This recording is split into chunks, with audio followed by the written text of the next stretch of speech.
I think it's always enjoyable when you watch a movie at different parts in your life. You always notice new things that you never really saw before, and sometimes you also learn something new about yourself. For example, I now understand why I was afraid of the ocean as a kid. Hello? No, I'm serious. I mean, I really enjoy being in the ocean now, but deep down those subtle fears are still there. I never really realized it, but having watched this movie again recently, I noticed that all the things I'm most afraid of in the ocean are established in this movie. But that isn't the main reason I think this movie is not for kids. And for those that are very confused by this statement, of course kids can watch this movie, although that scary ocean thing really does concern me. But besides that, kids will watch this movie and they will have a good time. At least I had a good time as a kid. But having watched it again now, I think this movie has far more to offer for adults. I mean, for kids, this movie is about a father clownfish that lost his son and is now on a fun but challenging mission to rescue his son whilst being accompanied by a hilarious other fish who suffers from memory loss. I am miles from home with a fish that can't even remember her own name. Boy, but that's frustrating. Yeah. That's definitely a good movie, but as a grown-up, you get that same movie with an entire layer on top that's about a father who had a traumatic experience which made him overprotective, which caused his son to have no trust in his own abilities. For both of them to move on, the father needs to learn to let go, and his son needs to learn that he can achieve more than he ever thought. That surface level story and deeper underlying story is also exactly why this movie is still very enjoyable in today's time. I mean, what is there not to like about an interesting father-son dynamic that's, by the way, executed exceptionally well? It's like no scene is wasted. Everything is thought out, develops the characters while also developing the plot, and gets a payoff later in the movie. To show you what I mean, let's take a look at this scene at the beginning of the movie. Time for school. Whoa!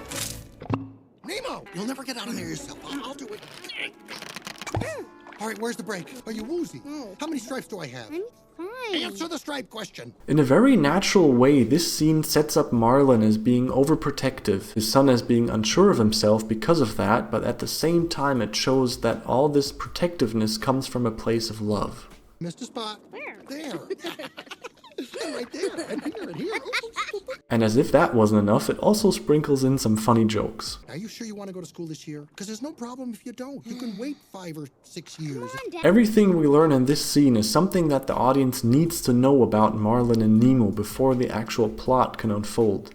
This scene does all that setup, all that exposition, without making it feel like an exposition scene. The two characters interact very naturally with each other. But as I said, this is not only a great scene, but the "you will never get out of there yourself" line is also brought up again as a payoff to their character development later in the movie. This scene was just one example. This level of quality is really held up all throughout the movie. It's truly amazing. Now the animation does look a bit dated after 21 years, but just hearing me say that really speaks to the quality it was back in the day. The scenes out of water are admittedly a bit rough, but everything in the water still looks fine, and most importantly, the emotions of the characters, or fish in this case, are still very expressive and moving. Here, Squishy. Come here, little Squishy. Ow! And to bring back some good old memories you hopefully have of this movie, let's take a look at my top 3 scenes. And the first scene is, what else could it be? Just keep swimming. Just keep swimming.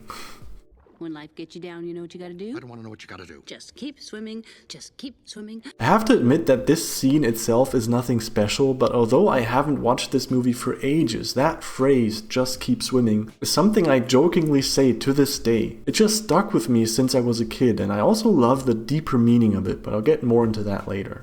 My next favorite scene is the introduction of the sharks. I have to find my son. I love this scene because it actually worked as a jump scare on me. It's hard to show you how I felt because I can only use short clips, but until this point it was a pretty calm scene and had no sense of danger, and that shark just caught me off guard. And I would have never expected a movie like this to actually scare me as an adult.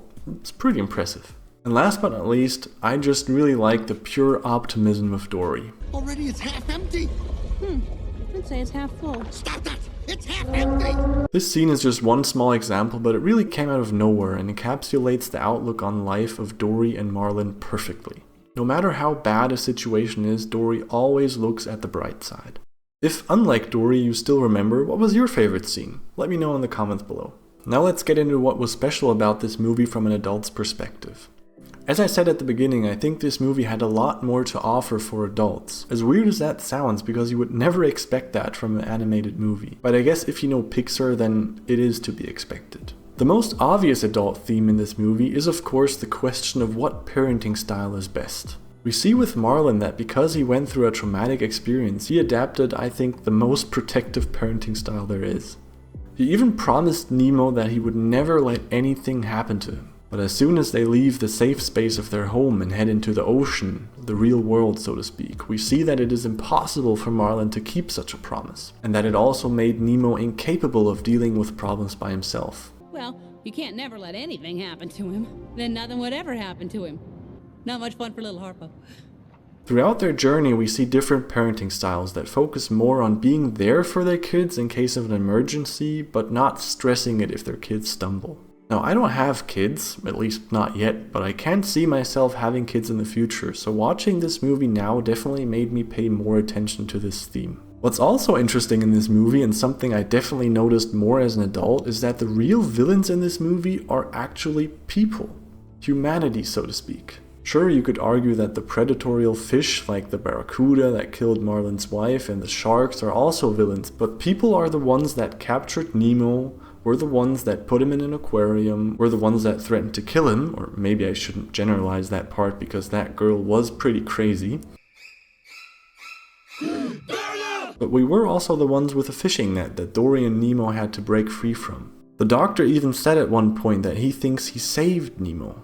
I found that guy struggling for life out in the reef, and I saved him.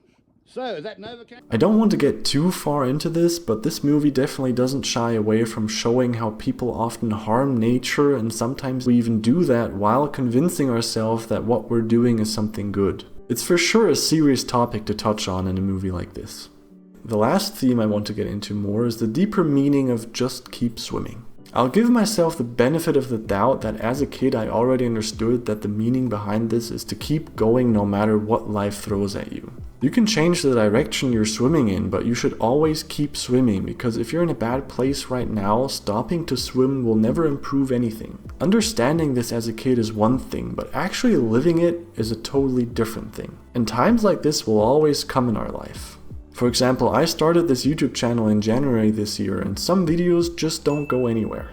But I have a passion for making these videos, so I try to stay true to the motto of Just keep swimming, just keep swimming. Dory? This movie was really great to watch, even in 2024, so I could go on, but I think that's enough for one video. Thank you to everybody that watched until this point in the video, it really means a lot to me. Let me know your thoughts on Nemo and what movie we should revisit next, and I'll see you in the next one.